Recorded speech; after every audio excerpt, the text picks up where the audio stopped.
2026 14ই August ভাই সাইয়ারা ঝড় আসতে চলেছে। সাইয়ারা মুভি যখন আমরা দেখেছি তারপর থেকে যে লেভেলের একটা ঝড় তখন থেকে বইতে আছে, সেই ঝড়টা আবার আসতে চলেছে ভাই। আওয়ারা পান 2।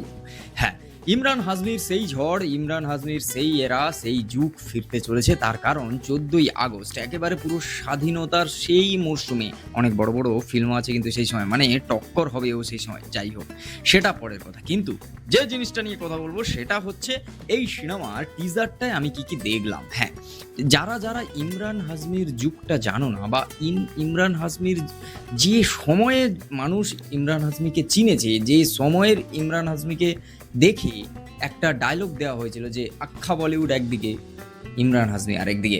তার কারণ হচ্ছে তখনকার সময়ে তার সিনেমার যা অ্যালবাম থাকে, তার সিনেমার যে স্টোরি থাকে, তার যা গল্প যেভাবে ব্লেন্ডিং করা হয়, সেই জিনিসটা যদি আজকের ডেটে দাঁড়িয়ে তার 50%ও হয়ে যায় আর গল্পটা একটু ভালো থাকে, আমি বলছি সাইয়ারা মুভি দেখে যদি মানুষের এই অবস্থা সিনেমা হলে হয়, তাহলে আওয়ারা পান 2 দেখে তার ওই আর কি সিনেমা হলের বাইরে অ্যাম্বুলেন্স রাখতে হতে পারে, কারণ তাকে নিয়ে সোজা হসপিটালে যেতে হতে পারে, এরকম অবস্থা।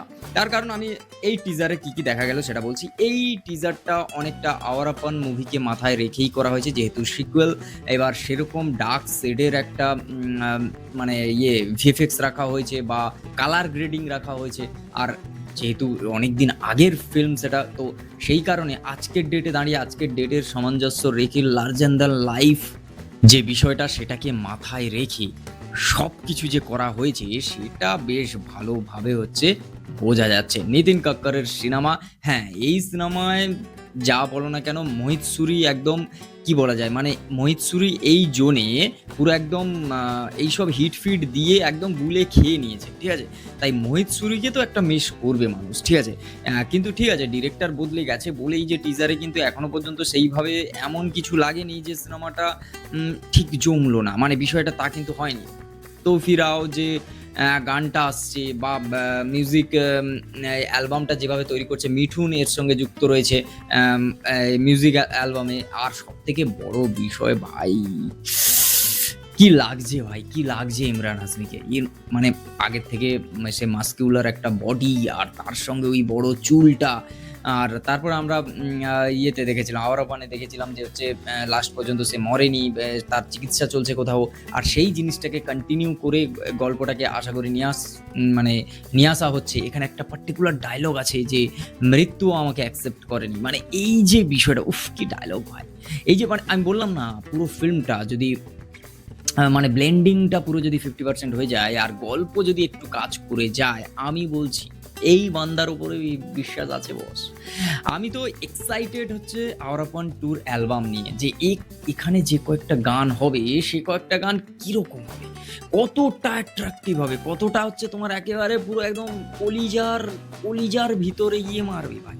এরকম আমি গানের কিছু জিনিস দেখতে চাইছি। কিন্তু সব থেকে বড় কথা যে অরিজিৎ সিং এর সেই আওয়াজ যদি এরকম একটা ফিল্মে যদি পাওয়া যেত, সেটা একটু মিস করবে। তবে বলা যায় না, এখনো সবকিছু আসেনি, ট্রেলার আসেনি, প্রত্যেকটা গান আসেনি। আসুক, দেখা যাক। দিশা পাঠানি, হ্যাঁ, যেটাকে নিয়ে না বললেই নয়, নায়িকাকে নিয়ে কথা হবে না সিনেমা, চলে যাবো শুধু হিরোকে নিয়ে কথা বলে, ঠিক না এটা ভাই। ঠিক আছে, নায়িকা দিশা পাঠানিকে বেশ ভালো এক ঝলক দেখানো হয়েছে, বেশ ভালো লাগছে ভাই। দিশা পাঠানি কোথাও গিয়ে হারিয়ে গেছে এই হট অ্যান্ড যাই হোক ওইটা ওই দুনিয়ায় হারিয়ে গেছে পুরো। জাস্ট একটা মডেল হিসাবে তাকে ইউজ করা হতো প্রত্যেকটা সিনেমায়।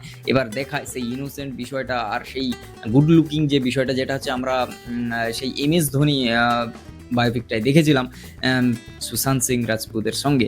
এবার ঘটনা হচ্ছে সেই সুশান্ত সিং এর সঙ্গে দেখা সেই দিশা আর আজকের দিশা পাঠানি, দুটোর মধ্যে বেশ একটু সিমিলার ব্যাপারটা দেখা যাচ্ছে। সেই ইনোসেন্ট, সেই দেখতে সুন্দর লাগছে। হায় হায়, এবার মিস করছি ভাই নায়ক নায়িকার ফেস অফ, আর তার সঙ্গে ব্যাকগ্রাউন্ডে একটা রোম্যান্টিক স্যাড সং। উফ, আওয়ারা পান 2।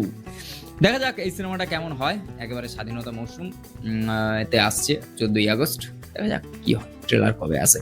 তো চলো, আজকের ভিডিও পর্যন্ত। যদি ভালো লাগে like comment share and subscribe my YouTube channel. আর তোমাদের যদি আমার এই চ্যানেলের রিভিউ ভালো লাগে, তাহলে অবশ্যই চ্যানেলটাকে সাবস্ক্রাইব করো।